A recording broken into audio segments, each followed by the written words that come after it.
The air at this altitude burns in the lungs. Every breath drawn through an oxygen mask tastes of rubber and ice. Inside the cramped fuselage of AB-17 Flying Fortress named Memphis Belle II, Bombardier Lieutenant James Harrington watches frost crystals form on the plexiglass nose cone, each one catching the pale winter sun like shattered diamonds. Below, the German countryside spreads out in whites and grays fields locked in snow, forests reduced to skeletal patterns, villages sending up thin ribbons of smoke from chimneys tended by families who do not yet know what is about to unfold above them. The formation is tight. 36 heavy bombers flying in combat boxes, their contrails weaving white scars across the January sky. The engine drone is constant, a mechanical thunder that drowns thought.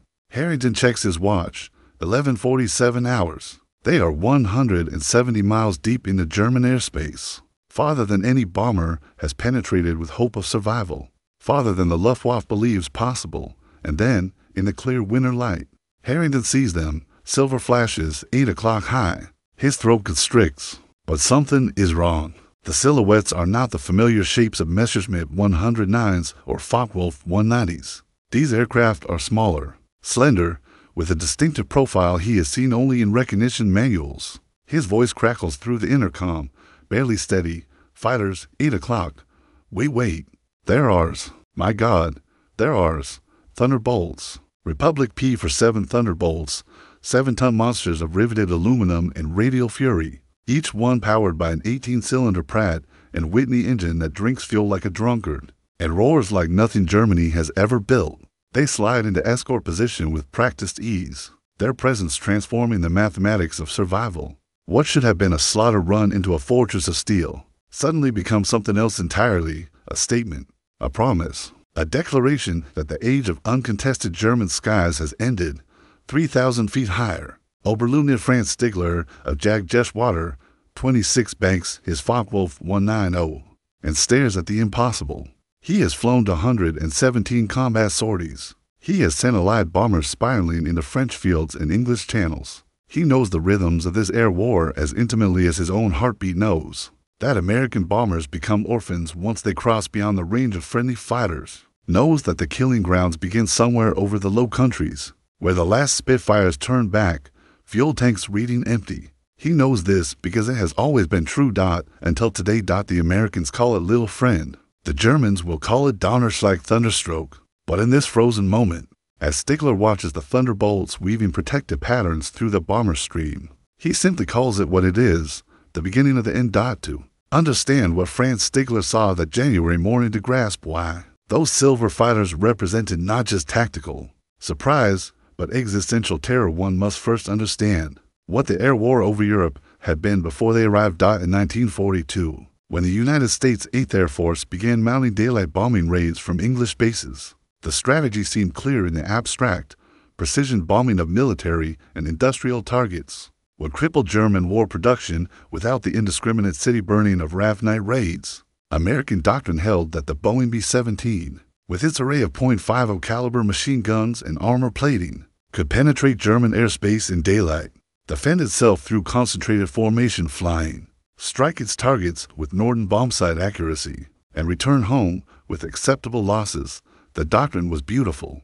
The reality was blood. German fighters, operating close to their own airfields with short flights to target interception, tore into American formations with methodical savagery. The Messerschmitt Bf 109 could climb faster and turn tighter than any bomber. The Focke-Wulf 190, introduced in 1941, packed 4 machine guns and 2 cannons into a package that could shred a flying fortress in a single firing pass. Luftwaffe pilots developed tactics specifically designed to kill heavy bombers, head-on attacks that negated the bomber's tail gun advantage. Air-to-air rockets fired from beyond .50 caliber range, and most terrifying aerial bombing, dropping explosives timed to detonate within formations. The statistics were catastrophic. On August 17, 1943, during raids on Schweinfurt and Regensburg, the 8th Air Force lost 60 bombers, 600 men in a single day. This represented a 16% loss rate, mathematically unsustainable. At that rate of attrition, entire bomb groups would be annihilated within weeks. The crews knew the mathematics. They flew their missions with the fatalistic humor of men living on borrowed time, painting Noah's Ark that was half prayer and half epitaph. The problem was simple and seemingly insoluble. No Allied fighter possessed the range to escort bombers deep into Germany. The superlative Supermarine Spitfire could barely reach the French coast before turning back. The Lockheed P-38 Lightning had range but suffered mechanical failures. In the bitter cold of high altitude, even the magnificent P-47 Thunderbolt, arguably the most rugged fighter ever designed, could escort bombers only to the German border before fuel considerations forced return to England. Beyond that invisible line somewhere over Belgium, over the Ruhr, over the throat of the Reich, the bombers flew alone. German pilots learned to wait.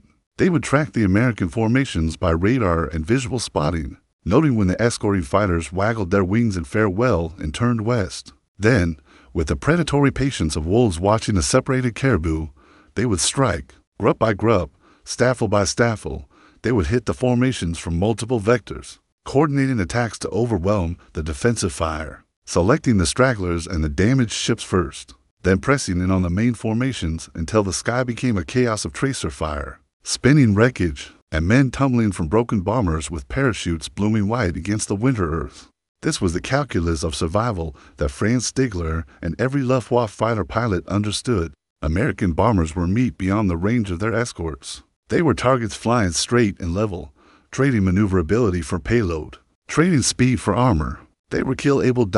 And then, in late 1943, something changed. The solution had been there all along, hidden in plain sight beneath the wing of the P-47 Thunderbolt. Republic Aviation's creation was a brute, the heaviest single-engine fighter of the war, weighing as much as a medium bomber. Its air-cooled radial engine gave it spectacular survivability. Pilots joked that a Thunderbolt could absorb enough punishment to kill 3 other fighters and still bring you home. But its range was limited, barely 350 miles combat radius. Insufficient for deep penetration missions.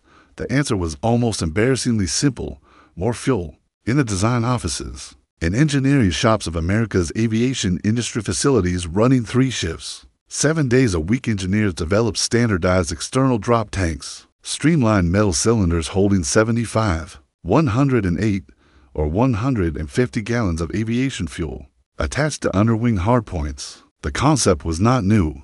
The Japanese Zero had used drop tanks since 1940, but the American implementation achieved something the Luftwaffe had not anticipated.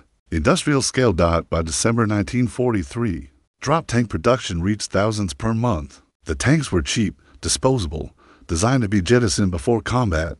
More critically, they were standardized, interchangeable between different fighter types, compatible with field modification kits, producible in quantity by manufacturers from automobile plants to refrigerator factories.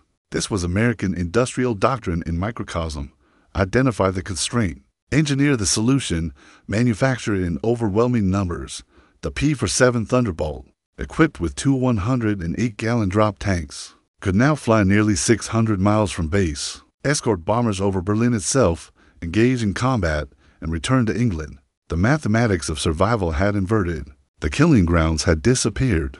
But mathematics alone do not explain what Franz Stigler saw that January morning. Numbers do not capture the psychological shock, the visceral disbelief of watching your fundamental assumptions about the nature of warfare dissolve at 27,000 feet. For that, one must understand not just what changed, but what it meant to those who witnessed the change. Stigler had expected to find orphans. This was the ritual. The pattern burned into muscle memory through hundreds of sorties. Climb to altitude, wait for the escorts to leave, coordinate the attack, pick your target, close to firing range, press the trigger, break away, check your 6, acquire the next target.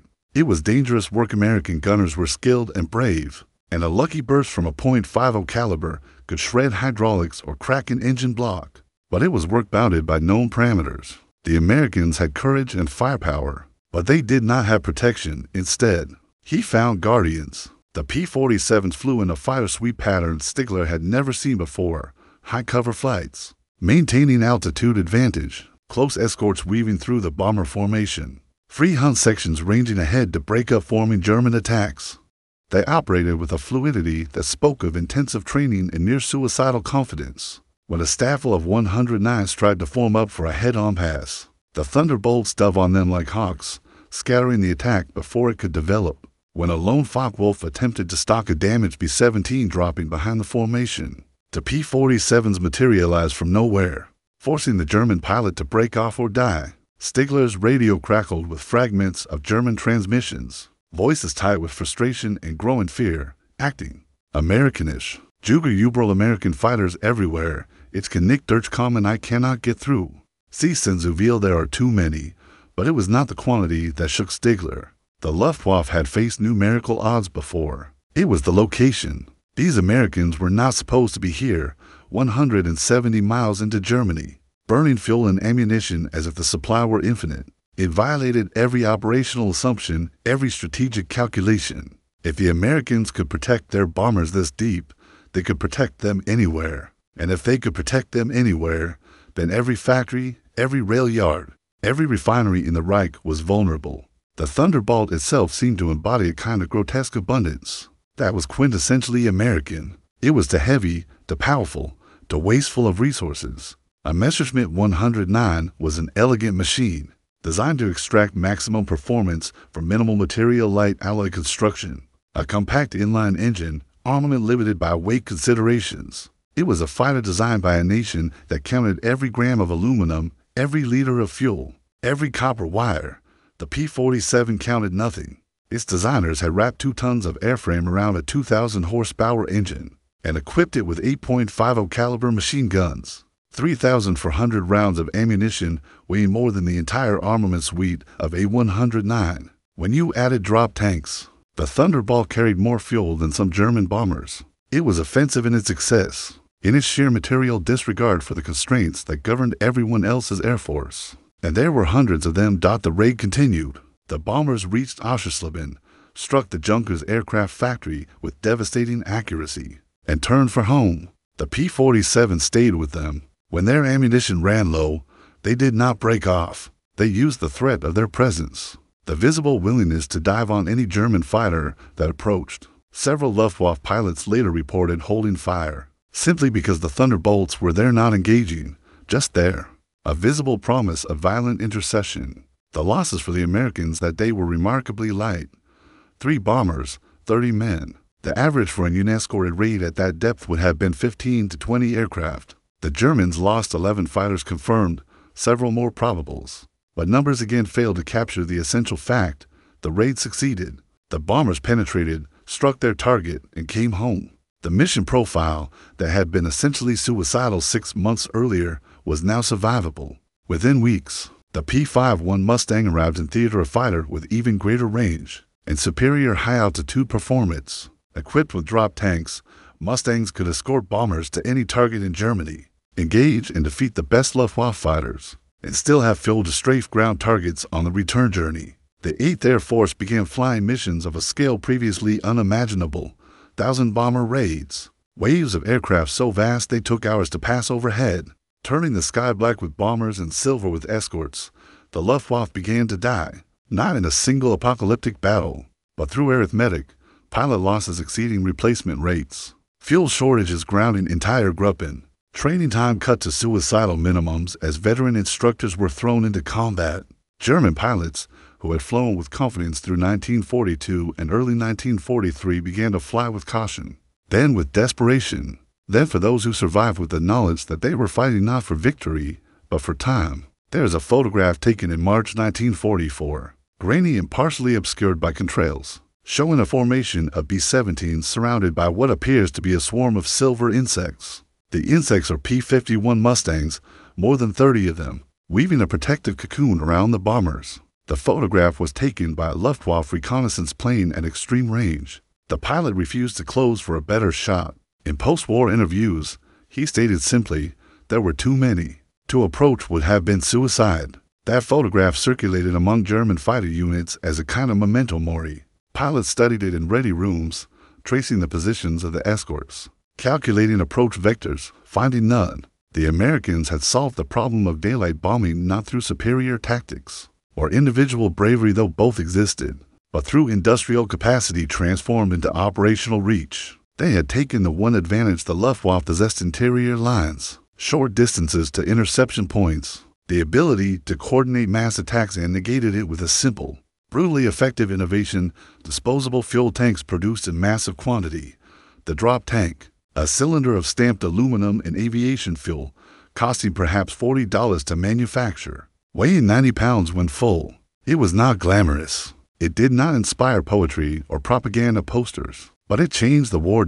Franz Stigler understood this. Watching those thunderbolts orbit the bomber formation over Oschersleben, he understood it with the clarity that comes only from seeing your entire conceptual framework collapse in real time. The Americans had not simply introduced a new tactic or a better fighter. They had altered the fundamental geography of the air war. There were no more safe distances, no more sanctuaries beyond escort range. The sky itself had become contested space from Berlin to the English Channel. In the months that followed, Luftwaffe losses became catastrophic. In Big Week, February 20th to 25th, 1944, the 8th Air Force mounted sustained raids against German aircraft production facilities. Protected by overwhelming fighter escort, the Luftwaffe rose to defend and was slaughtered. More than 300 German fighters destroyed, nearly 200 pilots killed or captured. The Luftwaffe never recovered. By D-Day, June 6, 1944, Allied air superiority was so absolute that German forces in Normandy operated under clear skies for less than an hour per day. Luftwaffe General Adolf Galland famously stated that on D-Day, when he asked a frontline commander what the soldiers needed, the reply was, Luftwaffe. But by then, the Luftwaffe was already gone. Bled white over Germany by bombers it could not stop and escorts it could not evade. The long-range escort did not win the war alone. No single weapon system ever does. But it was the fulcrum on which the strategic bombing campaign pivoted from costly attrition to devastating effectiveness. It transformed the B-17 and B-4 from vulnerable targets into instruments of industrial destruction.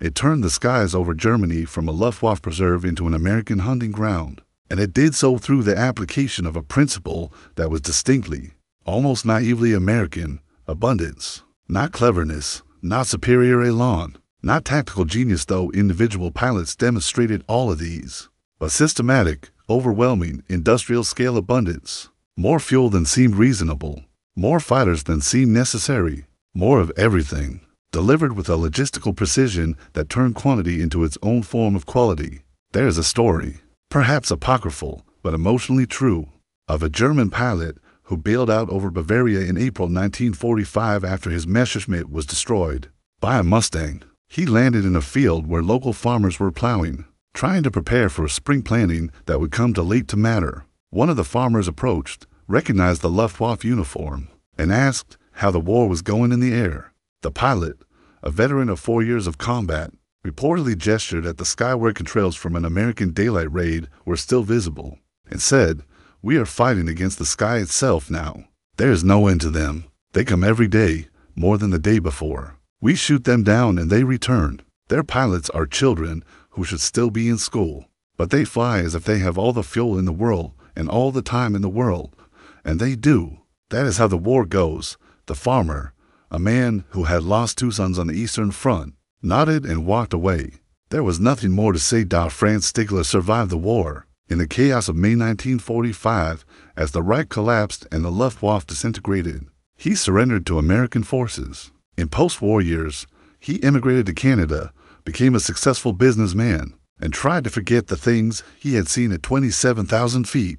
But memory is not so easily escaped. In 1986, Stigler attended a reunion of 8th Air Force veterans in Florida, not as a former enemy, but as an invited guest. The Americans had tracked him down through military records, wanting to meet the pilot who had once escorted a crippled B-17 out of German airspace, rather than finish it off, an act of mercy that had become legend. At the reunion, surrounded by men who had flown the bombers he had once hunted, Stigler was asked what he remembered most clearly from the war.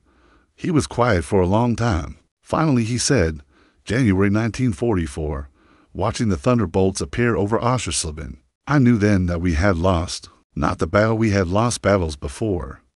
The war.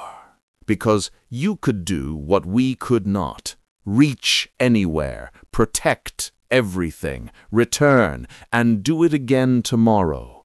We were brave, we were skilled, but you were there. Everywhere we looked, you were there. How do you fight the sky itself? The room was silent. Then someone, A former B-17 pilot who had flown that very raid stood and shook Stigler's hand. "You fought," he said. "That's all anyone can do. You fought until you couldn't anymore. There's no shame in that."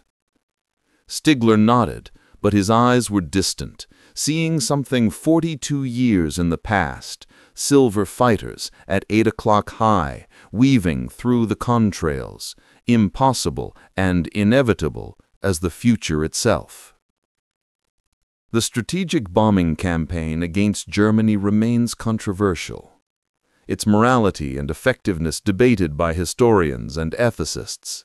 The firebombing of Dresden, the deliberate targeting of civilian morale, the question of whether the destruction was necessary or simply possible. These are questions without easy answers, shadows that fall across the memory of that air war. But the tactical problem was solved with brutal clarity. Long-range fighter escort, enabled by disposable fuel tanks, mass-produced by an industrial base that treated $40 aluminum cylinders as expendable. It was not elegant. It was not poetic. It was simply effective, in the way that overwhelming material superiority is always effective when backed by strategic vision and operational competence.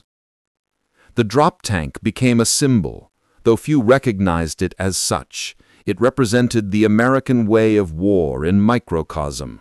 Identify the constraint, engineer the solution, manufacture it in overwhelming quantity, deploy it with systematic efficiency. It was Ford's assembly line translated to air combat. It was mass production as military doctrine. It was the promise that industrial capacity, properly harnessed, could overcome conventional military limitations. The Germans had skill and courage and tactical brilliance. They had Experten, aces with hundreds of kills, pilots of almost supernatural ability. They had superb aircraft and, until late in the war, adequate numbers. What they did not have was enough fuel, enough pilots, enough time, enough sky. The Americans had all of these things, and they spent them with the casual profligacy of a nation that had never known siege, never counted cartridges, never rationed aviation gasoline. They thought as if the supply were infinite, because, relative to their enemies, it was. In the end, the question was never whether German pilots could defeat American pilots in individual combat. Often they could. The Luftwaffe produced some of the skilled fighter pilots in history. The question was whether Germany could defeat American industry, American logistics, American abundance, the ability to produce 1 million drop tanks, train 30,000 pilots, build 50,000 fighters, and deploy them with systematic precision until the sky itself became American. The answer was revealed in stages, across 1,000 bomber raids and 10,000 fighter sorties, in the mathematics of attrition and the geography of strategic reach.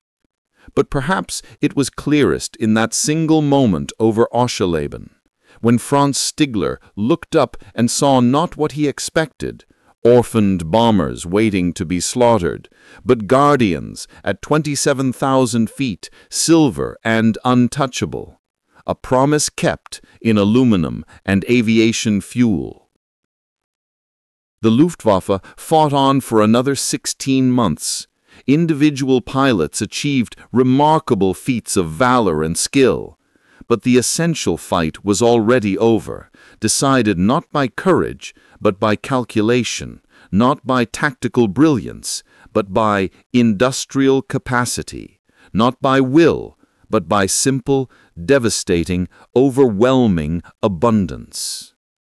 The escorts appeared over Germany, and with them came the future, a sky without sanctuaries, a war without safe distances, a demonstration that strategic reach, once achieved, becomes an insurmountable advantage. Franz Stigler knew it that January morning, even if he did not yet have words for what he knew. The war was lost, not because Germany lacked brave men or capable aircraft, but because the Americans could be everywhere, indefinitely, with casual persistence. They had solved the unsolvable problem. They had put guardians in the sky. And there is no defeating the sky when your enemy owns it, horizon to horizon, from the English Channel to Berlin and beyond, day after day, raid after raid, until even memory of unchallenged flight becomes a nostalgic fiction, a story told by old men who once flew young and believed for a brief moment in history that courage and skill could overcome 10,000 factories running 3 shifts, producing fuel tanks by the 100,000, building fighters faster than they could be destroyed, training pilots faster than they could be killed. The drop tank, 7 feet long, stamped aluminum, $40, 90 pounds when full. An object so mundane it barely warranted mention in official reports. Yet in its simplicity lay revelation that war is ultimately about reach, that reach requires resources, and that resources, intelligently applied in overwhelming quantity, can transform the possible into the inevitable. The Escorts appeared over Ausleben on January 11, 1944. In doing so, they appeared everywhere, forever. The mathematics had changed, the war had changed, the sky itself had changed. Franz Stigler saw it all in that moment, the future arriving in silver, escorted by thunder, promising nothing but presence, infinite, patient, inescapable presence. How do you fight the sky? You don't. You endure until you cannot, and then you land in a Bavarian field and tell a farmer that the sky itself has become the enemy, that there is no end to them, that they come with the persistence of weather and the inevitability of tomorrow. This is what victory looks like. Not a single decisive battle, but 10,000 small ones. Not genius, but adequacy applied with infinite persistence. Not heroism, but logistics married to strategic vision. Not the thrill of individual combat, but the grinding certainty of industrial supremacy, arriving each morning in formations that darken the sun, protected by guardians whose fuel tanks, disposable, expendable, cheap, transformed the geography of the possible. The Escorts appeared, and with them the war was already won, though thousands would still die and cities would still burn before the fact became undeniable. The Escorts appeared, and the Luftwaffe, without knowing it, had already flown its last mission as masters of German skies. January 11th, 1944. 27,000 feet above Ausleben. Silver flashes at 8 o'clock high. The impossible made routine. The future arriving on schedule. The Escorts had come.